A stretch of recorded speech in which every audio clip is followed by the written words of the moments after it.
Pues muchas gracias Dani, gracias Maite. Bueno, efectivamente, como adelantaba Dani, vamos a tener algo un poquitito diferente hoy.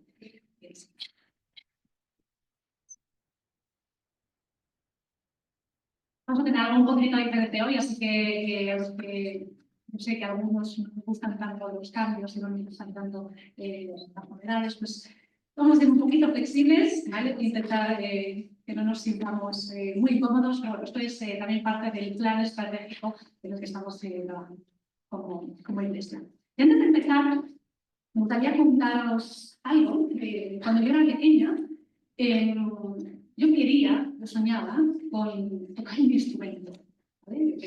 Quería aprender a tocar un instrumento, pero la verdad es que se dio la opción, ¿vale? Por diferentes circunstancias, no pudo ser, hasta que a la edad de 16 años, la banda municipal del pueblo donde yo vivía buscaba un percusionista para tocar el bombo y los platillos, ¿ok? Bueno, pues a tal persona le concedía clases gratuitas de percusión, batería, marimba, esas cosas que molan, ¿vale? Esas cosas que molan. Pues nada, esa era mi oportunidad, así que allí fui durante la semana y yo tocaba la batería, tocaba la marimba, tocaba pues, instrumentos chulos y los sábados por la mañana pues tenía que ir a tocar el bombo y los platos. Pues nada, felizmente, ¿no? Al cabo de muy poco tiempo, apenas unas semanitas, llegó el primer concierto. El primer concierto estaba yo, vestida de negro, ni siquiera tenía todavía el uniforme de la banda municipal, ¿vale? Lleno de gente, los músicos tocando, y yo ahí con el bombo y mis platos, ¿vale? Preparados, y una partitura. Bueno, si no lo sabéis, os lo digo, las partituras de los percusionistas de las bandas municipales tienen más silencios que figuras, que notas, que golpes, que tocar, ¿vale? Así que no es una partitura precisamente fácil de seguir, hay que estar muy concentrado, contando, siguiendo la melodía, totalmente atento. Ahí estoy yo, la banda sonando, el auditorio lleno de gente. 10 compases, ok, en 10 compases tengo un golpe de platos, ¿vale? Vamos bien, 5 compases, voy a prepararme, cojo los platos. A ver, los platos pesan, ¿vale? Yo con 16 años, mis brazos eran como los de Sira, más o menos, ¿vale? Los platos son difíciles de manejar. Además, yo no sé qué te los platillos, pero es un instrumento difícil, ¿vale? Requiere mucha técnica. Los platos tienen que chocar con un movimiento exacto que permite al aire entrar y después salir, ¿de acuerdo? Porque si no, apagas el sonido, ¿vale? Además, fuerte, ¿vale? Tiene que sonar y hay que tocar un poquitito antes de lo que toca, porque tocas, o sea, das el golpe y después suena. Así que son muchas cosas a tener en cuenta. Yo lo sabía, ¿vale? En mis 2 semanas que llevaba en la banda municipal, ¿de acuerdo? Ok, 3 compases, venga, contamos. 2 compases, un compás, ok, 1, 2, 3. Perfecto. Golpe, perfecto. Suena en todo el auditorio. El aire entra y sale del instrumento perfectamente. La anticipación exacta. Relajo brazos, subo la cabeza y descubro que varios músicos están mirándome. El director me mira fijamente, no muy feliz, y alguien dice por aquí: ¡Débora, no era aquí! Moraleja: si eres director de una banda, por favor, no pongas en la percusión a alguien que no es percusionista. Afortunadamente para mí, el director tuvo mucha paciencia conmigo, me permitió continuar yendo a los ensayos, continuar practicando, pagando mis clases de percusión también, y poco a poco fui pues, mejorando mis habilidades como percusionista, y fui pues, aprendiendo y bueno, pues, desarrollando esa práctica. Eso es hábito, ¿vale? Todo en esta vida, cualquier cosa que nos planteemos, requiere práctica, requiere esfuerzo, requiere constancia. Si quieres tocar un instrumento, varios aquí lo sabéis perfectamente. Si quieres preparar una carrera, también necesitamos práctica, constancia. Si quieres aprender un idioma, también. Si quieres ser un buen padre, una madre, si quieres ser un buen trabajador, todo, absolutamente todo, requiere práctica, trabajo, esfuerzo, constancia. Y eso es precisamente de lo que habla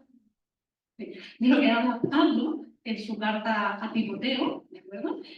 Una de sus cartas que tenemos en nuestras Biblias como primera carta a Timoteo. ¿De acuerdo? Timoteo era un líder dirigía, pues, un pastor, ¿no? Dirigía varias iglesias de la región de Éfeso, y Pablo le escribe esta carta, ¿vale? Voy a leer en 1 Timoteo, capítulo 4, voy a leer los versículos del 7 al 10, dice: rechaza las leyendas profanas y otros mitos semejantes, más bien, ejercítate en la piedad. Pues aunque el ejercicio físico trae ningún provecho, la piedad es útil para todo, ya que incluye una promesa no solo para la vida presente, sino también para la eterna. Este mensaje es digno de crédito y merece ser aceptado por todos. En efecto, si trabajamos y nos esforzamos, es porque hemos puesto nuestra esperanza en el Dios viviente, que es el Salvador de todos, especialmente de los que creen. Me llama la atención aquí que Pablo menciona el ejercicio físico. Yo creo, entiendo, supongo, que Timoteo era un chaval joven. Creo que él, intentaría ejercitar su cuerpo, ¿no? Tendría esta práctica, este hábito de trabajar de su cuerpo, como sé que muchos de aquí pues, también tenéis. Y dice: muy bien, Timoteo, esto está bien que hagas esto. Como supongo que nos diría: muy bien, está bien que practiques tu instrumento, que te esfuerces y que tengas esta trabajar la técnica, las escalas musicales de tu instrumento. Muy bien, está muy bien que pues, practiques ese idioma que estás aprendiendo. Muy bien, está muy bien que te esfuerces por alimentarte mejor, lo que sea. Todos estos hábitos están muy bien. Pero no te olvides que hay uno que está por encima de esto, ¿vale? Hay uno que está mucho más importante que esto. Y además, atención, porque esto es una carta escrita a Timoteo, ¿verdad? Pero dice en el versículo 9, dice: este mensaje es digno de crédito y merece ser aceptado por todos, ¿vale? No solo es para Timoteo, sí está escrito a Timoteo, pero es también para nosotros. Sea quien seas, no importa tu edad, tu condición, tu posición, a qué te dedicas, qué función tienes en la iglesia, cuántos años llevas viviendo. Esto es para todos. Ok, ¿qué es esto? ¿Qué es este hábito? ¿Qué es eso en lo que tienes que trabajar por encima de cualquier otra cosa que haces? Pues el versículo 7 dice: más bien, ejercítate en la piedad. Eso es, ejercítate en la piedad. Bueno, yo no sé a vosotros, esta palabra piedad, que muchos han pensado, la verdad es que para mí es una palabra un poco lejana, es una palabra que no significa demasiado. Parece que muchas versiones de la Biblia dicen devoción. Bueno, no sé si eso ayuda, ¿vale? Pues a lo mejor nos suena un poquito más, pero vamos a definir estas palabras como búsqueda de Dios, ¿vale? Como búsqueda de Dios. Entonces, Pablo lo que está aquí animando a Timoteo y nos está animando a vosotros es: ejercítate, entrénate en la búsqueda de Dios, ¿vale? Ahora, quiero que nos fijemos en el por qué, porque también lo dice, ¿vale? ¿Por qué tenemos que ejercitarnos en la búsqueda de Dios? Y dice,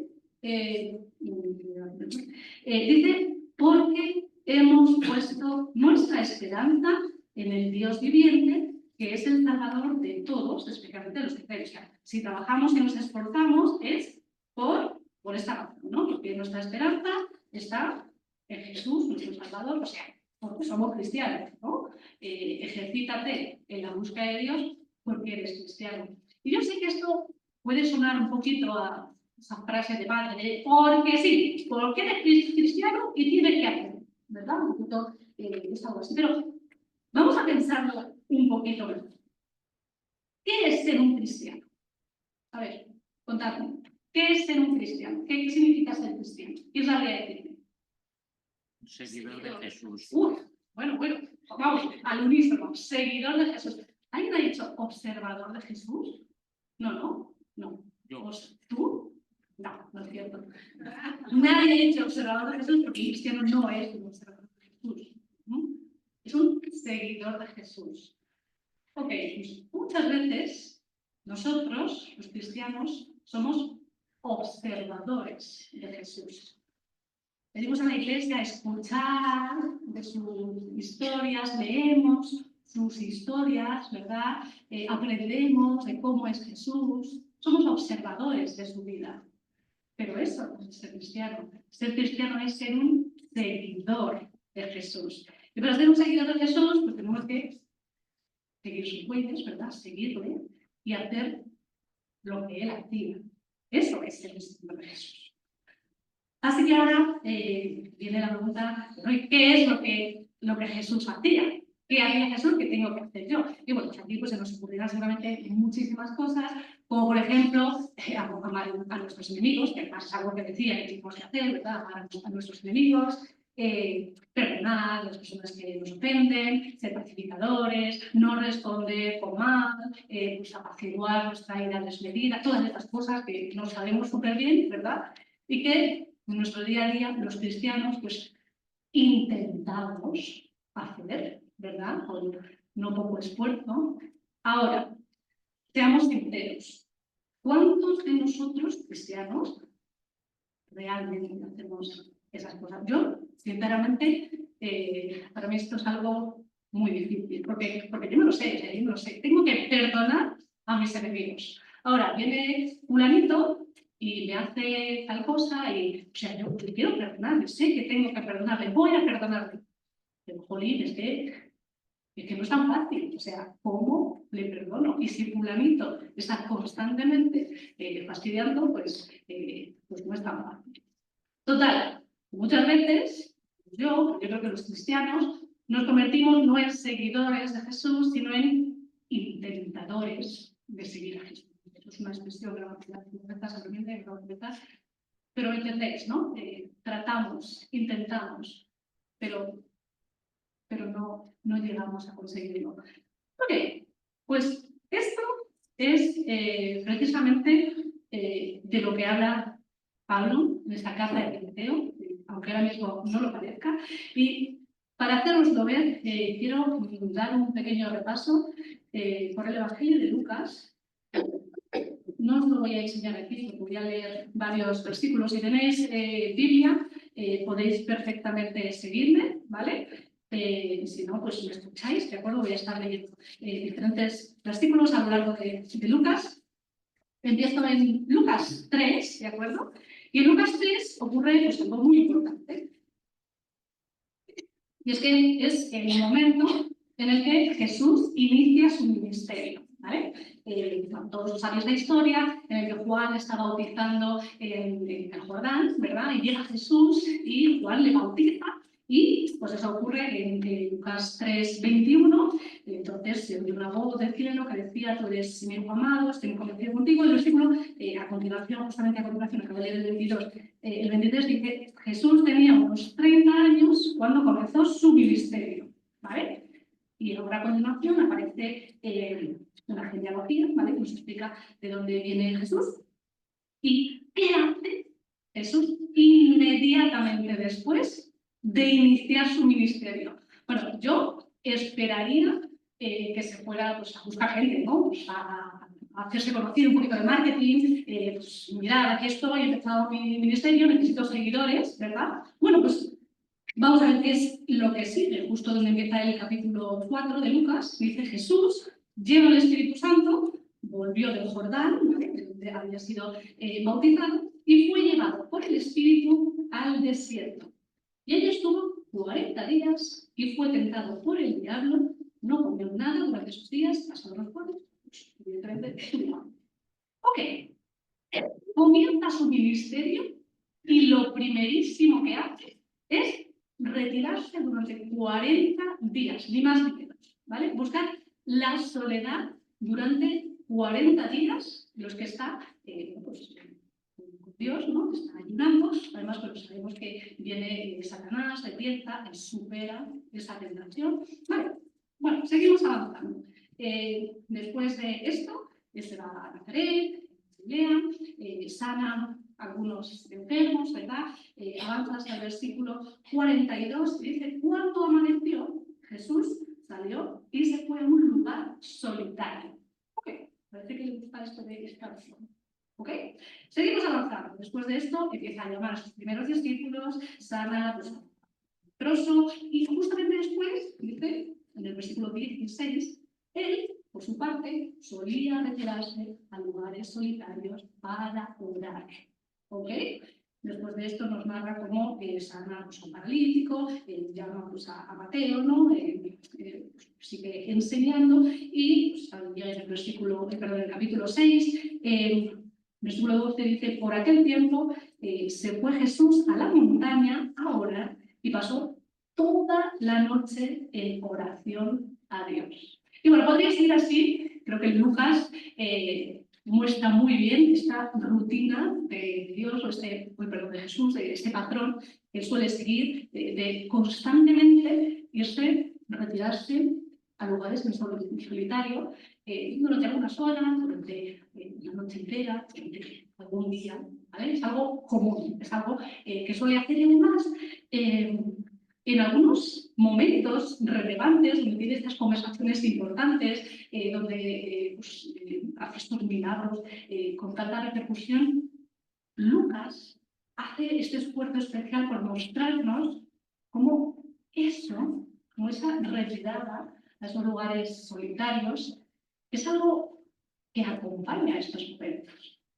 Pero no solamente él. Voy a avanzar un pelín más. El capítulo 9, versículo 18, dice: un día, cuando Jesús estaba orando así, estando allí sus discípulos, ¿vale? O sea, sus discípulos también se los lleva. Y esto es algo que empieza a desarrollar.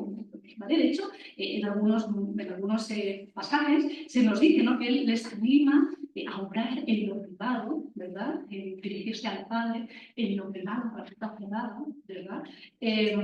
Mismo capítulo, versículo 28, unos 8 días después de esto que acabo de leer, Jesús, acompañado de Pedro, Juan y Jacobo, subió a una montaña a orar. De hecho, aquí se pasan un día entero, ¿vale? O sea, es algo que Jesús hace, pero además que enseña a sus discípulos a hacer. Y esto es porque, Lucas lo muestra como algo notorio. Voy a avanzar al último de estos momentos, Lucas 22, ¿vale? Este sí que lo puedo poner aquí.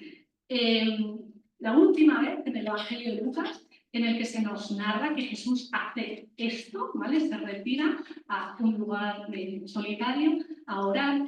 Ocurre, pues, la noche, inmediatamente, momentos antes de que arrestan a Jesús, ¿vale? O sea, está a puntito de ser crucificado, ¿de acuerdo? Pues momentos antes, instantes antes de que venga Judas con los soldados, ocurre esto que vamos a leer. Dice: Jesús salió de la ciudad y, como de costumbre, ya lo sabemos, es algo normal que él hace, se dirigió al Monte de los Olivos, ¿vale? Sabemos ya qué hacía ahí, ¿no?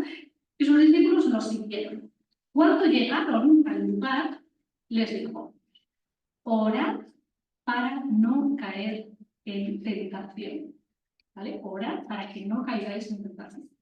Entonces se separó de ellos a una buena distancia, se arrodilló y empezó a orar. Y tenemos aquí lo que él estaba orando: Padre, si quieres, no me hagas beber este trago amargo, pero que no se cumpla mi voluntad, sino la tuya. O sea, Padre, lo que yo quiero, lo que me pide el cuerpo, lo que me apetece, lo que yo deseo, es que esto no pase. Lo que va a pasar, que no pase. Pero yo sé que tu voluntad es otra, así que sea tu voluntad y no la mía. Ok. He pedido, me encuentro. Entonces se le apareció un ángel del cielo para fortalecerlo, pero como estaba angustiado, se puso a orar con más fervor. O sea, más angustia, más oración. Y su sudor era como gotas de sangre que caían a la tierra. Cuando terminó de orar, vio a los discípulos, volvió a los discípulos y los encontró dormidos, ¿ok? Agotados por la tristeza. Y él dice, ¿por qué estáis durmiendo? Levantaos y orad. ¿Para qué? Para no caer en tentación. Para que no caigáis en tentación. Ok, aquí hay algo que me parece muy interesante, ¿vale? Tenemos varias cosas. Tenemos Jesús queriendo hacer una cosa, pero queriendo hacer otra, ¿vale? Tenemos Jesús repitiendo, orar para no caer en tentación. Y esto me hace pensar en la primera vez que Jesús se retiró a un lugar solitario, la considero, ¿recordáis? Cuando se fue al desierto para comenzar su ministerio, ahí estuvo orando 40 días, y en esos días fue tentado. ¿Sucumbió a la tentación? ¿Cayó a la tentación?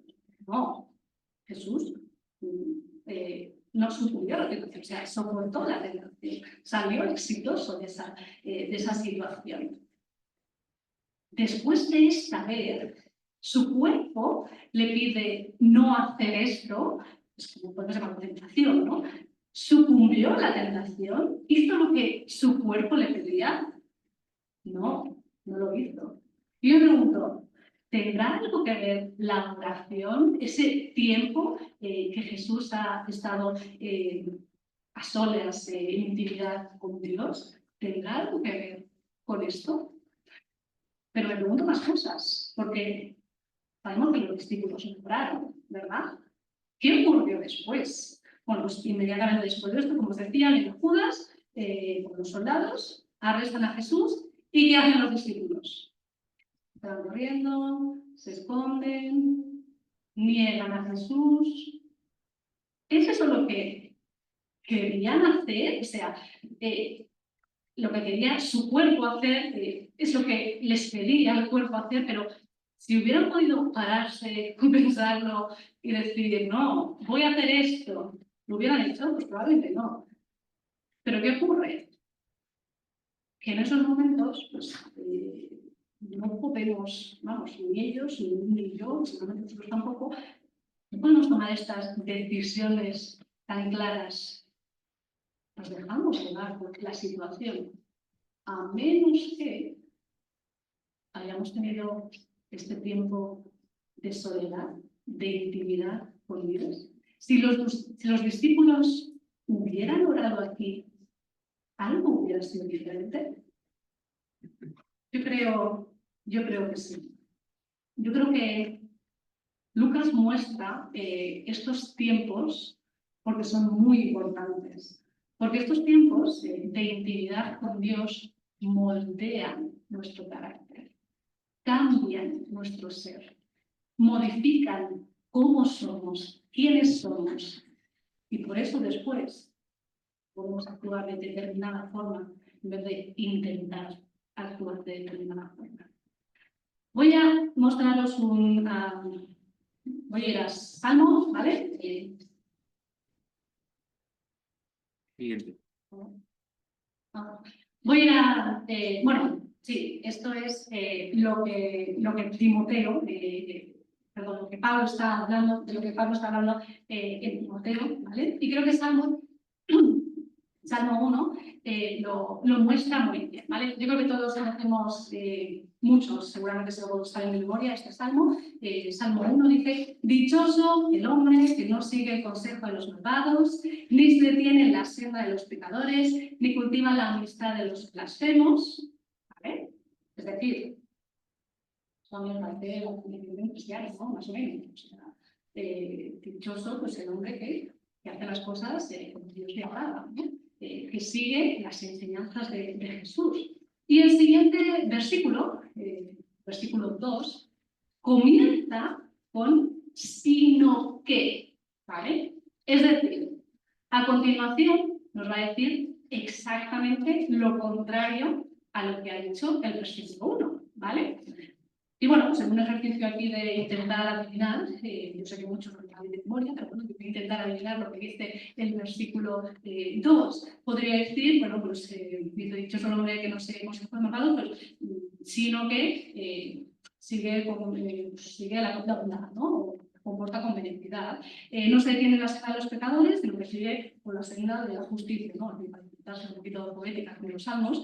Ni cultivar la amistad de los blasfemos, pues que se aparta de la blasfemia, ¿no? O podríamos incluso decir, sino que ama a sus enemigos, ¿no? Lo que cabría perfectamente. Es pacificador, podríamos decirlo también, perdona a los que le ofenden, perfectamente, podríamos decirlo, pero no es eso lo que dice. Lo que dice es, sino que en la ley del Señor se deleita y día y noche medita en ella. Y aquí tenemos, bienaventurado el que no hace esto, sino que hace esto otro. ¿Qué es lo que hace? Tiene momentos de intimidad con Dios constantemente. ¿Vale? Esto es lo que hace esa persona. Y el siguiente versículo ya vamos, lo representa maravillosamente, por si no lo habíamos entendido, lo representa maravillosamente con una analogía, ¿no? Con un árbol. Dice, es como el árbol plantado a la orilla de un río, que cuando llega su tiempo da fruto, sus hojas jamás se marchitan y todo cuanto hace prospera. Es decir, el versículo 2, ¿vale? Esa conexión con Dios es como cuando un árbol, a través de las raíces, va recibiendo constantemente alimento, ¿verdad? Y cuando llega el momento, pues produce hojas, ramas, frutos, etcétera, etcétera. Es exactamente lo mismo. Esos momentos de conexión con Dios son los que nos hacen ser lo que somos, para que cuando llegue el momento de perdonar, de amar a mis enemigos, de ser pacificador, de no responder con mal, pueda dar esos frutos. Y no sé si tenéis ahora en la mente rondando la idea de los frutos del Espíritu. Yo la tengo. ¿Qué son los frutos del Espíritu? Gozo, paz, paciencia, benignidad, etcétera, etcétera. Son frutos. Son aquello que sale. No es aquello que intento, que procuro. Es algo que sale de forma natural. ¿Vale? Porque sale. Pues porque las raíces han estado absorbiendo algo. ¿Vale? Ok. Pues esto, como os decía, es a lo que se refiere Pablo. ¿Cómo vamos? ¿Os estoy perdiendo ya?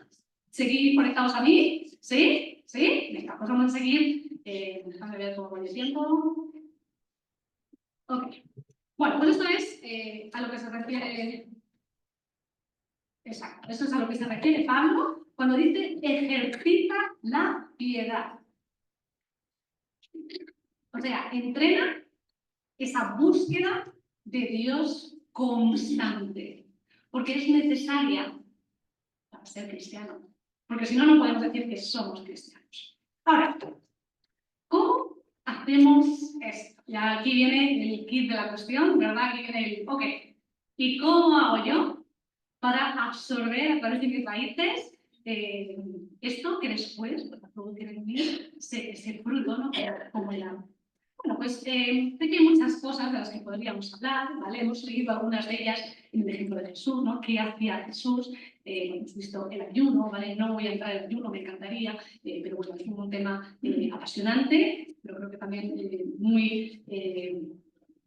muy poco conocido, muy desconocido o confundido, y no tengo tiempo para ello. Pero voy a entrar, eso sí, en los dos principales, los dos imprescindibles de todo cristiano, ¿vale? No puede haber un cristiano sin Biblia y sin oración. Sin oración y sin Biblia. Son los dos imprescindibles de los que lo que tendrían que estar llenos nuestros días. Nuestro día a día debería estar lleno de estos dos. Así que voy a empezar por la oración, ¿vale? Y después voy a pasar a la. Bueno, Para ir a la oración no puedo evitar acudir a uno de estos momentos de Jesús, en el que estaba orando con sus discípulos, en la intimidad, separados, en la soledad, y los discípulos pues le preguntan, oye Jesús, ¿y cómo oramos? ¿Cómo tenemos que orar? Y aquí tenemos Mateo 6, del 9 al 13, donde Jesús se enseña este modelo, ¿verdad? El modelo de oración. Bueno, un poquito antes, en el versículo 5, porque cuando oréis, ¿vale? No si oráis, cuando oréis, ¿vale? Dice, orad así, ¿no? Orad así. Dice, Padre nuestro que estás en el cielo, santificado sea tu nombre, venga tu reino, hágase tu voluntad en la tierra como en el cielo. Danos hoy nuestro pan cotidiano, perdónanos nuestras deudas como también nosotros hemos perdonado a nuestros deudores. Y no nos dejes caer en tentación. Bueno, dos cositas quiero resaltar aquí súper rápido. Una es, podemos dividir esta oración en dos unidades, en dos partes, ¿vale? Si nos fijamos en la primera, todo está un poquito relacionado con Dios, su misión, su reino, su voluntad, ¿vale? Y en la segunda, pues todo un poquito más como, bueno, pues nuestras necesidades, nuestro bienestar, sí, ¿verdad? Ok, primero tú y luego yo. Primero tu voluntad y luego, no sé, mis necesidades, lo que yo necesito, lo que yo quiero, ¿vale? Yo no sé cuánto refleja esto vuestras oraciones personales, la verdad es que las mías podrían esforzarse un poquito más en algo así. Imagínate que pasas un día completo, varios días completos, con una persona con la que estás colaborando en un proyecto, en algo, y los dos estáis involucrados con ese algo al 100%, ¿vale? Ahora imagínate que toda vuestra conversación es cada mañana, cuando te levantas, tú le dices a esa persona y le cuentas cómo estás, cómo te sientes y qué podría hacer él para que tú te sintieras importante. Y hacer eso durante 5, 10, 15 minutos al sumo, ¿no? Cada día. Vale, sé que esto es un ejemplo un poquito simplista y muy injusto, pero bueno, quiero haceros pensar, ¿vale? Ahora, ya con esto paro un poquito, pero fijaos en la segunda parte, y fijaos, no sé si lo habéis pensado alguna vez, pero dice, danos, perdónanos, no nos dejes. Eso está en plural. Es decir, no es dame, no perdóname, no me dejes, ¿vale? O sea, Jesús les está diciendo a sus discípulos no que cada uno ore por sí mismo. Está diciendo a sus discípulos que tienen que orar por todos. Y esto yo creo que cambia un poquito las cosas. Esto significa que tengo que orar por el pan de las personas que me rodean. Esto significa que tengo que orar pues, por las deudas y las ofensas de las personas con las que trabajo. Esto significa que tengo que orar por la tentación, por las tentaciones de las personas que conviven a mi alrededor. Y creo que esto a veces también se me escapa un poquito. Así que quiero que recuerdes que este tiempo de soledad, de intimidad con Dios, es un tiempo para moldear tu carácter, para conectar con Dios, ese es el objetivo, ¿vale? Y bueno, pues quiero que pensemos, voy a parar ahora, voy a continuar, hemos visto la oración, vamos a continuar con la Biblia, ¿vale? Y para hablar de la Biblia, hablar de la importancia de la Biblia, quiero que vayamos, que nos traslademos a una escena, ¿vale? En la que Jesús está hablando con un grupo de judíos, ¿vale? Un grupo de religiosos, y está hablando acerca de quién es Jesús, ¿no? De quién es. Están hablando de quién es Él. Y entonces, Juan, en medio de esta discusión, en Juan 5, versículo 39-40, Jesús les dice, Vosotros estudiáis con diligencia las Escrituras porque pensáis que son ellas las que dan testimonio de mí, de mi favor. Y es cierto, ¿no? Pero no podéis venir a mí para tener esa vida. ¿Vale? Yo lo he leído da igual. O sea, buscáis las Escrituras porque dan testimonio de mí, porque pensáis que en ella halláis la vida eterna que os he presentado, y es cierto, y es dan testimonio de mí, pero no lo entendéis, o sea, no encontráis esa vida porque no os dais cuenta de que hablan de mí. O sea, tengo aquí un grupo de personas que llevan estudiando arduamente las Escrituras. Evidentemente las Escrituras aquí se refiere a la Biblia hebrea, al Antiguo Testamento, ¿verdad? Y que no las entendéis. Por no entenderlas, no halláis esa vida que buscáis. O sea, esto puede ocurrir. Puede ser que alguien esté leyendo y leyendo la Biblia y no se piste de lo que hay aquí. Sinceramente, yo no los culpo, porque me he encontrado en esa situación más de una y dos veces. De hecho, los mismos discípulos estaban ahí también, ¿vale? Nos dice, voy al final de Lucas, en Lucas 24, hay dos discípulos, ¿verdad?, que están caminando, ya ha pasado todo, Jesús ha muerto, ha resucitado y están caminando a una ciudad que se llama Emaús, ¿verdad? Y van hablando de qué es lo que ha pasado. O sea, Jesús ha muerto, ha resucitado. ¿Qué ha pasado, no? ¿Qué ha pasado?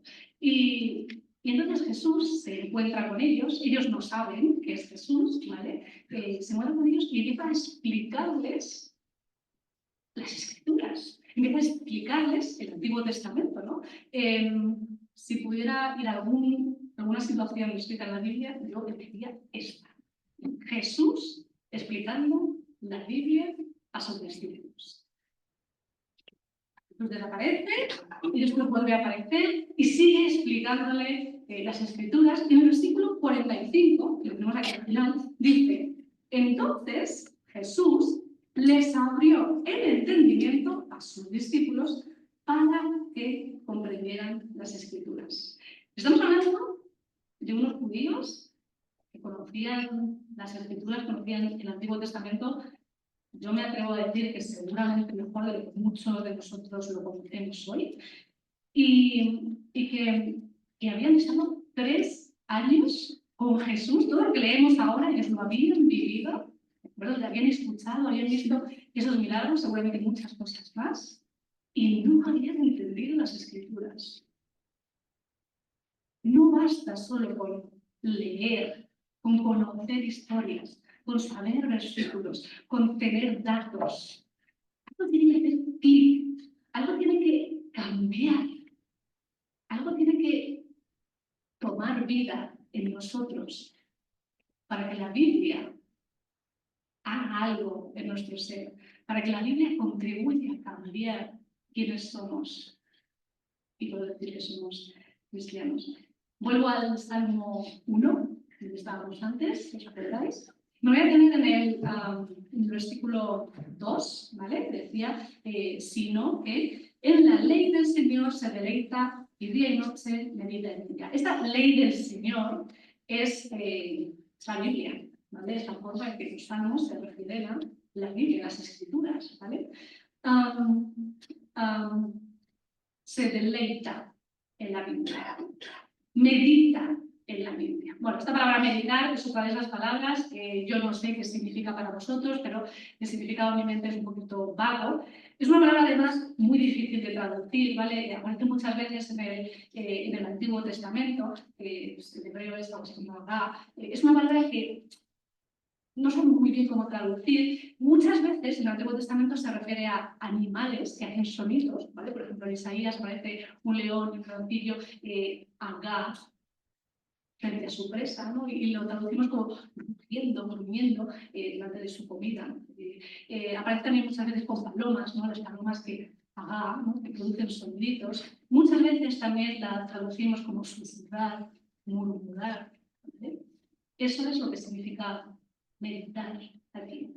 Los judíos, en la época de Jesús, tenían esta práctica. Ellos memorizaban escrituras, grandes fragmentos de escrituras, ¿vale? Y luego pues las recitaban, ¿de acuerdo? Pues en oración seguramente muchos eruditos que lo que hacía Jesús cuando estaba toda la noche orando, pues lo que hacía era reproducir salmos especialmente, ¿vale? Susurrar esos salmos, hacerlos suyos, ¿vale?